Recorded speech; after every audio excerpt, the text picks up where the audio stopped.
car business. So the story goes like this. It's called the Texas Oil Millionaire story, and it goes like this. So around the turn of the century, in a little town southwest of Texas, right outside of Beaumont, there was a farmer that had fallen on hard times. Well, as luck should have it, he was approached by this oil company. They said, "Sir, we think there might be oil on your land, and we'd like to go ahead and try to survey, try to see if you have any oil, and if you do, and you allow us to drill down and take the oil out of your field or your farm, we'll go ahead and commission you on every barrel that's taken out of the field." So with a lot to gain and not much to lose, the farmer said, "Let's do it." So down went the drills.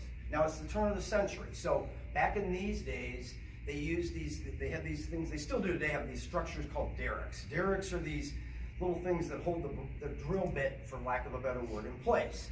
So you've seen them now, they're these metal structures. But back in the turn of the century, they were made out of wood. So you've maybe seen them in an old movie. When a gusher would come up, it would destroy and would obliterate or destroy the wood. So the greater the destruction of the wood derrick, the greater the excitement, because that meant there was a lot of wood.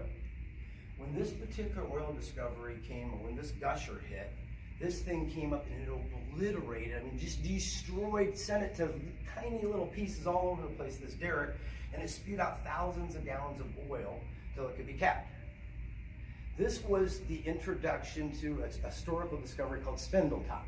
It happened right around the turn of the century, right outside of Beaumont, Texas. 3 oil companies came right out of this discovery. 3 oil companies just basically turned it overnight to new oil companies, making those oil companies and that farmer instant millionaires. Or did it? You see, the fact is, the farmer was a millionaire actually the day he acquired the land.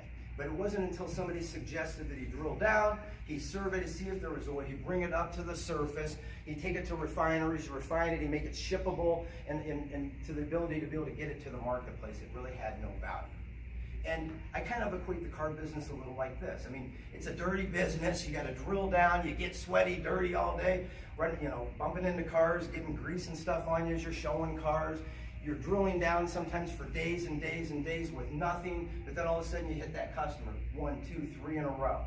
And you find your little million dollar oil discovery. So what we hope today is that you guys take some of the information we got out of here, you take your own drive, your own skill sets, some stuff that you guys learned, and we hope you drill down and find your own $1 million oil discovery. Okay?